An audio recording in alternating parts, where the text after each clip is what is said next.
ভোটের ফল পেরোতেই কোচবিহারে বিজেপির ভাঙন অব্যাহত। মন্ত্রী উদয়ন গুহর হাত ধরে তৃণমূল কংগ্রেসের যোগদান। তৃণমূলের বুড়িরহাট 2 গ্রাম পঞ্চায়েতে 4 বিজেপির সদস্যের যোগদান। দেবজ্যোতি কাহালি রয়েছেন টেলিফোনে প্রতিনিধি। দেবজ্যোতি, কোচবিহারে বিজেপির ভাঙন অব্যাহতই।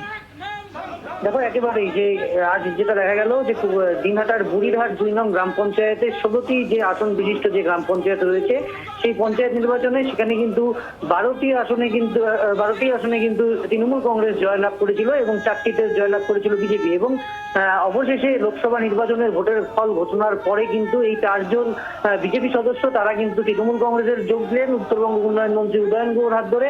এবং যেটা বলাই চলে যে একক সংখ্যাগরিষ্ঠ হিসেবে কিন্তু ওই বুড়িরহাট গ্রাম পঞ্চায়েত ইতিমধ্যেই দখল করতে পারলো তৃণমূল কংগ্রেস। তবে লোকসভা নির্বাচনের ভোটের ফলাফল ঘোষণার পর থেকে যে কোচবিহারে বিজেপির যে ভাঙন সেটা কিন্তু অব্যাহতই রয়েছে। বিভিন্ন এলাকায় কিন্তু অঞ্চল অফিস তৃণমূলের দখলে যাচ্ছে। তবে সব মিলিয়ে অবশেষে বুড়িরহাট 2 নং গ্রাম পঞ্চায়েত তৃণমূলের দখলে। ধন্যবাদ।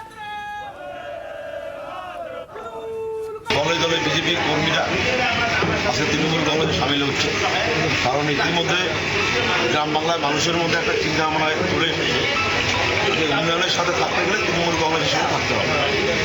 তো আজকে বিভিন্ন জায়গা থেকে জনপ্রতিনিধিরা আসছে, সাথে সাথে যারা বিজেপির কর্মী, যারা একদিকে মানুষের সাথে থাকতে চায়, মানুষের কাজ করতে চায়, তারাও আজকে তৃণমূল কংগ্রেসে আসছে। এবং যেভাবে চলছে আমাদের বিশ্বাস যে খুব বেশি দিন লাগবে না, 1 মাসের মধ্যে আমাদের বিশেষ করে দিনহাটা বিধানসভা কেন্দ্র আমরা বিজেপির শূন্যতা করি।